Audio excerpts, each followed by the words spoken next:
Welcome to Pharmacy View, Technology and Pharmacy Business podcast series, where we provide regular interviews with pharmacists and key industry people within the Australian pharmacy and associated industry. In each podcast, we look to discuss aspects of pharmacy operation and how technology is improving or interacting with each guest's current role or pharmacy-related business. I'm your host, Scott Carpenter, and today's guest is sponsored by Shopfront Solutions, leading the way in digital marketing and communications, providing a cloud-based platform for pharmacies to manage all of their digital messaging and print-based collateral. For more information on the Shopfront Solutions digital platform, simply go to the website at shopfrontsolutions.com.au.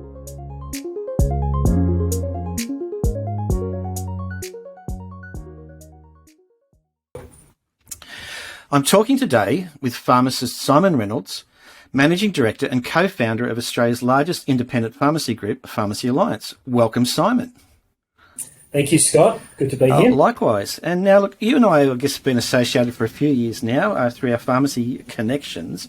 And I guess, know a bit of your story. But for anyone listening today that doesn't know you, who is Simon Reynolds? Yeah, absolutely. We have had a good association, Scott.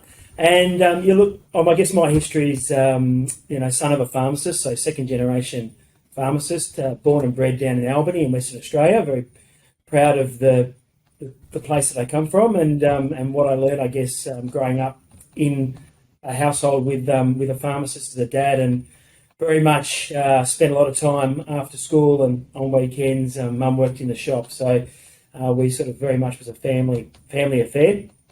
Spending a lot of time growing up in and around pharmacy and hearing all things pharmacy, and I guess from that grew a passion for independent pharmacy ownership, and then eventually going and becoming a pharmacist myself and studying pharmacy, and then getting into business ownership, where Dad and I were in partnership, and we had 5 pharmacies between us. So we had a few down in Albany, and then a couple in Perth as well, and then from them was the beginnings of Pharmacy Alliance. Yeah, and I think a little interesting link there, which you and I may have discussed once, was that in my days with Terry White, I didn't realise this until later on, was that one of my first pharmacy conversions in WA when I started with Terry White at the time was actually your pharmacy in Perth, and Whitford's. Is that right? Yes, it was Whitford's.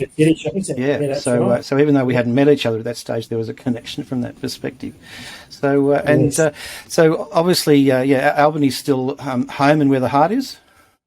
Absolutely, yeah. Country and rural, rural Australia or country Australia is a real passion of mine. I think as a pharmacist, you can certainly get more entrenched in the community and be a more integral part of the healthcare system as opposed to the larger cities. From that perspective, yeah.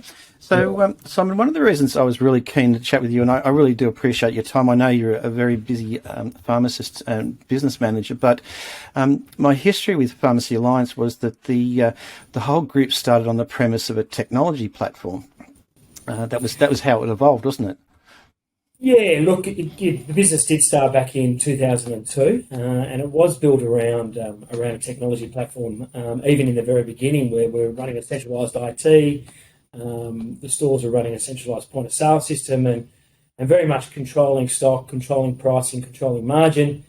And then I think from that really developed our next evolution, which was around 2008, where we went and built a generic matrix. So we called it the PAGM program, Pharmacy Alliance Generic Matrix, and we looked at what was best practice in terms of looking at each molecule and then putting them back into an automatic ordering system to enable the pharmacists or the pharmacy owners to order that stock in the easiest possible way and maximise the store price to maximise their dispensary gross profit. Yeah, and I think what's been interesting, and again, my little bit of association with WA, there's been a few cutting-edge technology platforms come out of WA, because I think Minfos came out of WA originally as well, didn't it? Yeah, the old Ferris Riley system. Correct. I think, is what that developed. Correct. And they say cowboys from the West, but I think it's more entrepreneurialism.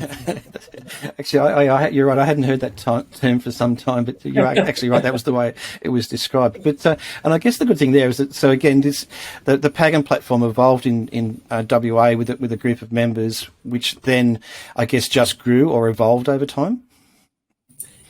Yeah, I think it probably really started to differentiate what we're doing. So I guess by, looking at that dispensary in its entirety and looking at ways to maximise the money that a pharmacist can earn from their dispensary, because it is confusing, it is difficult to sort of know that you're getting the best possible deal across, the total portfolio of molecules. Yeah.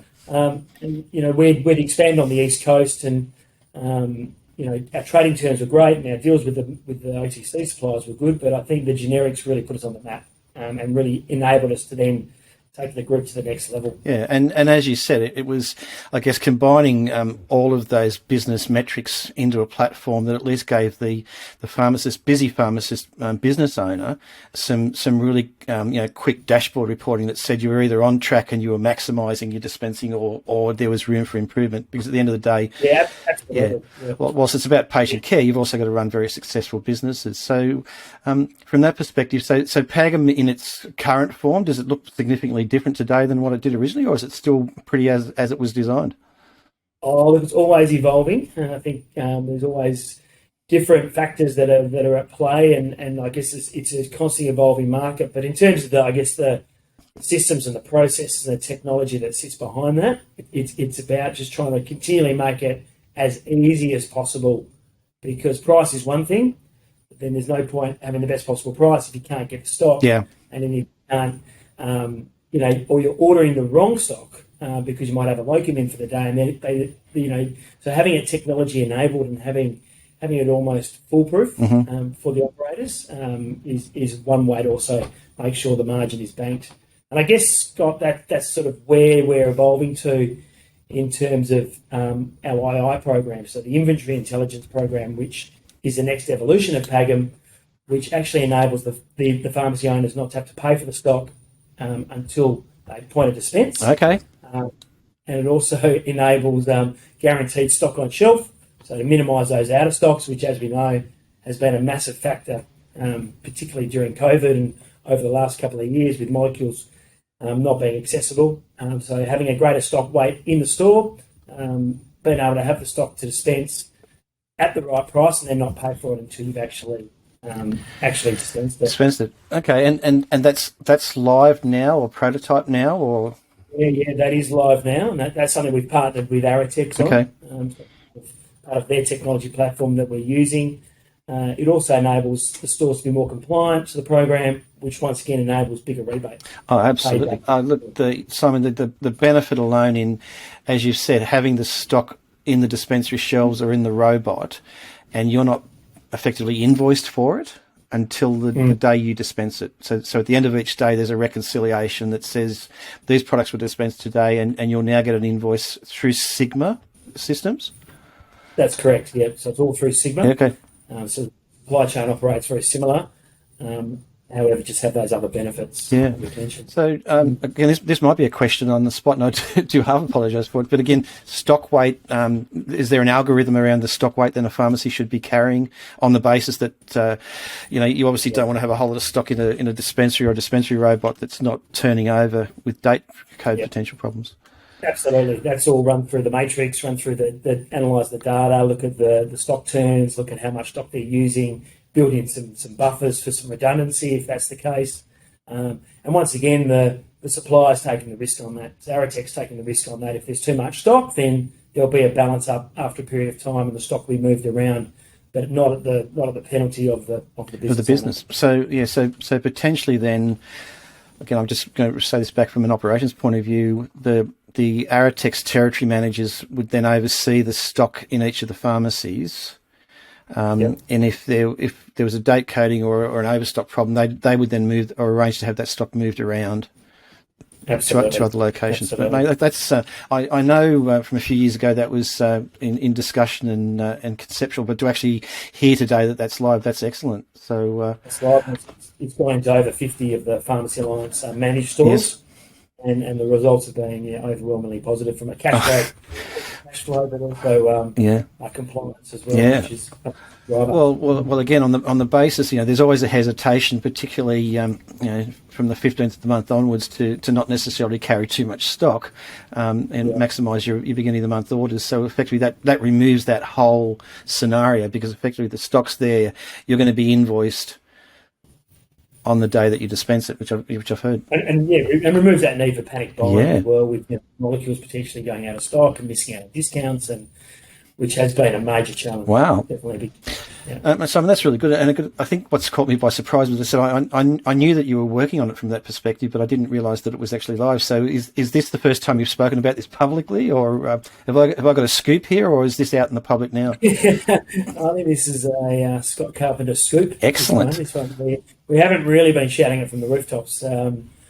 There has been, and I think mainly because it has been sitting in the background for quite some time now, and there has been there's been a lot of trial and error, and obviously fine tuning of the system to make sure that we get it right, and that's why we always trial things in our managed stores first, and stores that I'm involved in. So my stores tend to be the guinea pigs. Yes. Happy to be, and then we put into the managed stores, and then it goes to the membership once we know that the problems have been ironed out. From that perspective, so that's obviously on the Aratex product range at the moment. Do you see that expanding at any time in the near future to other suppliers, front of shop? Yeah, look, the front of shop's a whole other beast, as you know.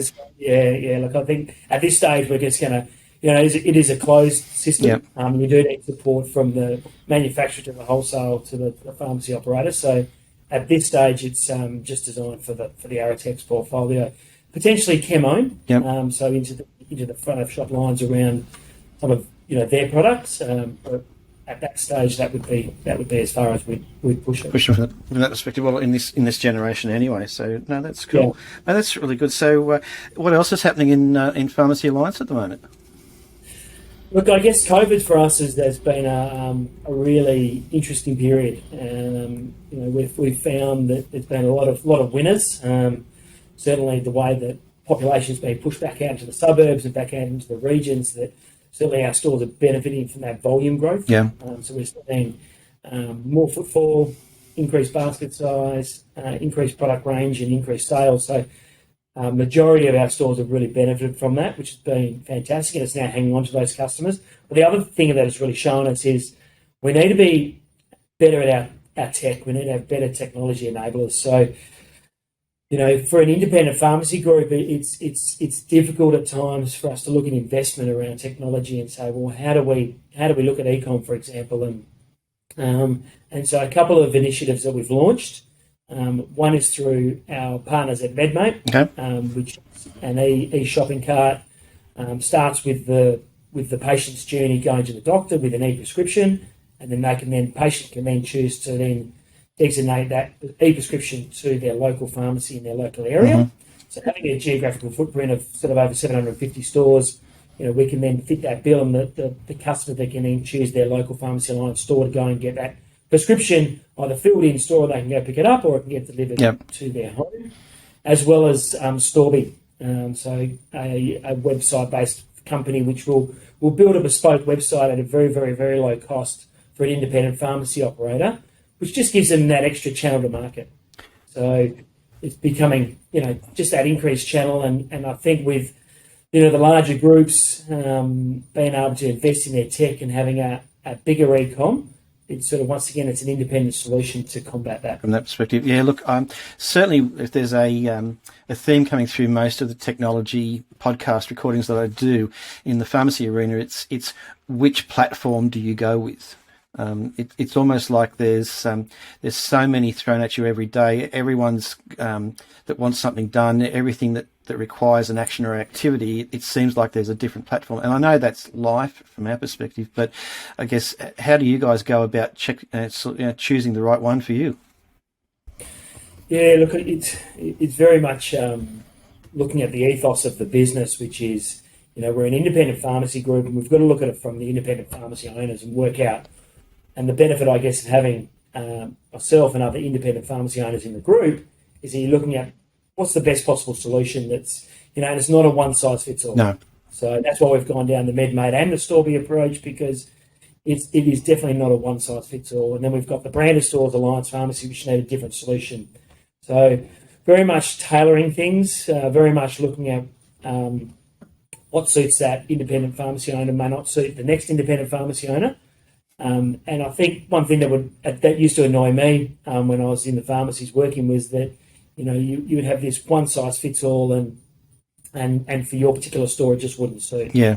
So we'll go through a process around that, and then we'll trial the various trial and errors. I guess our management team and our team in Pharmacy Alliance have been with us a long time. A lot of the guys and girls have been with us over 10 years. So we very much understand what independent pharmacy requires. Yeah, no, I understand that. So you were talking a bit before about the community pharmacies, and obviously the whole national vaccination programs, potentially been a great driver to pharmacies. What platform have you been using for that? Yeah, look, we predominantly use MedAdvisor in terms of the booking systems. So we're really driving that hard and using the existing system that the store has in place. We find, between MedAdvisor and even with MedMate, they're sort of integrating as well, which is fantastic. The COVID vaccine's obviously been a major focus. We're supporting the stores where we can through training programs and SOPs and different procedures. Once again, just being able to provide independent pharmacy owners with the solutions they need. Yes. And once again, being that ethos of better together. So really trying to use our collective scale to provide those solutions. From that perspective. And as you said, I like the fact, and again, I obviously was aware of this anyway, that anything that you think might work for the independent arena, you actually then trial in your own pharmacies, as you've said, and almost to the point, if it doesn't pass the Simon Reynolds test, it's never going to get anywhere, is it? Yeah, we've got some harsh critics in here. From that perspective. So, yeah, and look, I think that the obvious statement here is that you're an independent pharmacy group, so it doesn't matter what you try and do as a group. There's going to be someone that doesn't necessarily like the way it is, or they're going to like specific parts of it. But again, on the basis that 750 pharmacy members, independent pharmacy members plus, then you're obviously doing a whole lot of things right, which is great from that perspective. Absolutely. So Simon, you've been around pharmacy for a few years, and you've got a few more years to come. What else do you see happening in the industry from a technology perspective in the future, or where do you see the potential future options are? Yeah, look, I'm sort of seeing, obviously, the aggregation play within pharmacy at the moment is we've been spoken about for a number of years, and we're really start to see the industry consolidate at a higher level. Yes, which is a real positive, I think, for independent pharmacy, because that collective mass enables more money to then be reinvested back into independent pharmacy and the industry as a whole. Yes, technology is critical to ensure the profitability of our businesses moving forward. Without that, the government's going to look for continuous savings, PBS reforms, but now they're going to look for the next bucket of savings, and I believe that technology is going to be the driver of that. Yeah. So whether it's in-store technology through your robots and your point of dispense and making your people, your teams in the pharmacies more efficient to get more out of them. Yeah. But then also at a head office level, what can we provide from a technology point of view? And I still get very frustrated with the way that our POS and dispense systems operate. I think there's greater opportunity to aggregate that and operate better head office solutions. Yeah. There's a lot of wasted time at a store level with data entry, price controlling margin and pricing. We're way behind in other retail organisations, and this is a non-technology person speaking, but it shouldn't be that difficult. I don't think anyone's got it right, Scott. Yeah. From a POS dispense point of view, and we're going to continually work with our POS vendors, which we have a relationship with Quorum and also with Zed. Yes. And we're going to continue to work with them and continue to, I guess, just to, look at different tech, and there's some really clever tech coming out that, enables that investment to be amortised across the whole group, and we can then deliver that benefit right through. From that perspective, yeah, look, I recorded a podcast, it was the last one I released with a pharmacist, American Australian pharmacist, Michael Alexander, for anyone that hasn't had a chance to watch it. And we talk a little bit about the difference between Australian pharmacy and the US, and one of the things that's certainly happened in the US is that there's been significant consolidation of brands and groups into, huge organisations now, which would then drive that efficiency that you're talking about.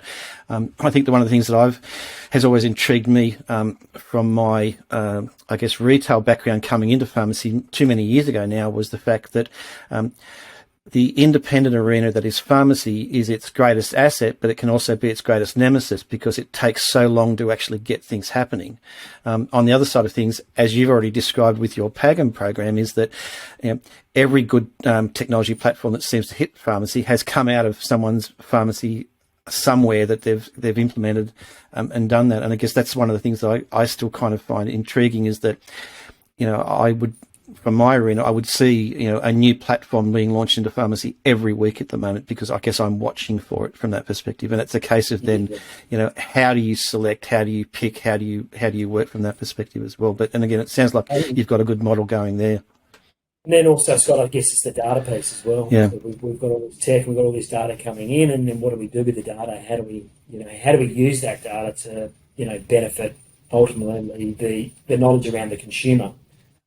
To able to, I guess, get the right products to the right range, look at different trends, and then make sure that we're prepared for those. From that perspective, yeah. And look, this has come through, again, a number of the podcasts and the discussions I've had is that I maybe have this utopian view of pharmacy, and I may see it in my lifetime, but effectively what I'm envisaging, and the technology is there now, it's just that we're not ready for it, is that, when I walk into a pharmacy, the technology recognises me as your customer. I'm on your database, there's facial recognition, and again, I know there's a whole lot of privacy issues around this, but I've seen a lot of those barriers come down the last 18 months. But effectively, I'm recognised as I enter your business, as I'm walking to my usual purchase history, because again, you've got this information potentially anyway, particularly if I'm a loyalty customer. There's a series of digital messaging happening on my journey there that's almost customized to the fact that I'm in and where I am in the pharmacy. And do you share this belief at some point in time, or am I left of centre on this? Interesting when you sort of mentioned that. One of the other technology things that I'm looking at, sort of personally involved in, is the geo mapping. Yes. Actually putting up geofencing and then collecting that data, not just of the customers coming into the pharmacy, but you can map, a demographic or a suburb or a shopping centre. Yep. And actually then gather that data legally to then use that and then look at who your customer is. I mean, the data's all there, and then just make sure we're talking to the right customer, sending the right message at the right time. Because I think we'll all be very surprised. We think we know who our customer is, but really, if you're in the four walls every day, you only know who's walking into the store. Yeah, from that perspective. Who's out there that we're not communicating with. Yeah. Again, a question, I guess, without notice, do you see the fast transition away from paper-based catalogues to more social media type marketing is happening, is real, will take some time? Yeah, I think paper is with us for a long time. Yep. Look, it's definitely evolving. Once again, COVID's just pushed that online e-com even further along. Yes. However, go to your letterbox every day and it's full of brochures. So we're still using paper-based as well as digital. There obviously will be a greater shift towards digital. However, we're still seeing good results with the paper-based catalogue, and I think paper is going to be with us for a little bit longer. Longer from that perspective. Yeah, and again, certainly from my perspective, again, I guess the way my brain is wired these days, and it's got too many years of knowledge in it as well, but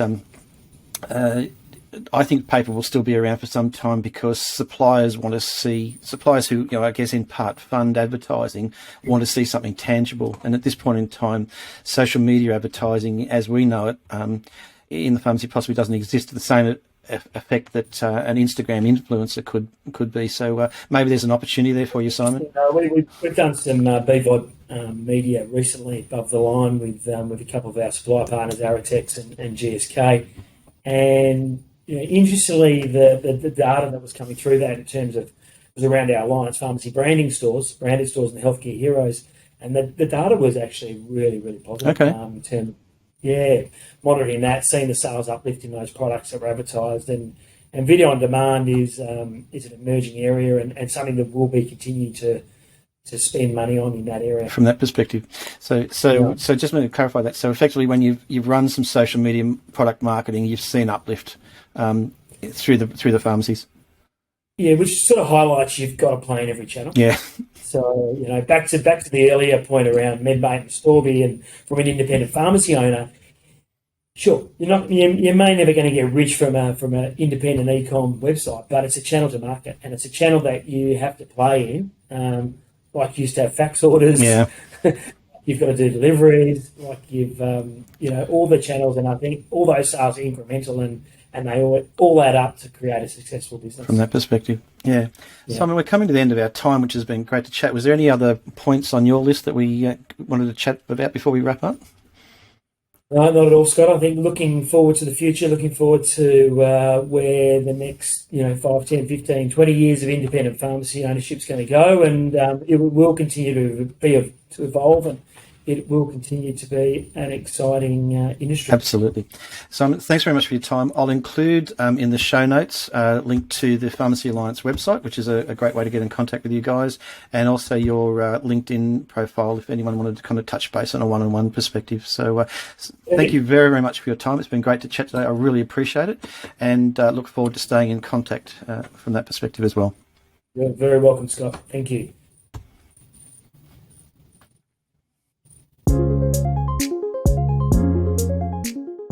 Thank you for listening today. Pharmacy View is a technology-focused podcast provided by Melbourne-based business Arian Technologies and Shopfront Solutions. Over the podcast series, our guests include pharmacists, retail managers, wholesalers, suppliers, and industry technology partners. If you would like further information on our podcast series or to participate in one of our episodes, feel free to send me a message or touch base through the Pharmacy View website, pharmacyview.com.au.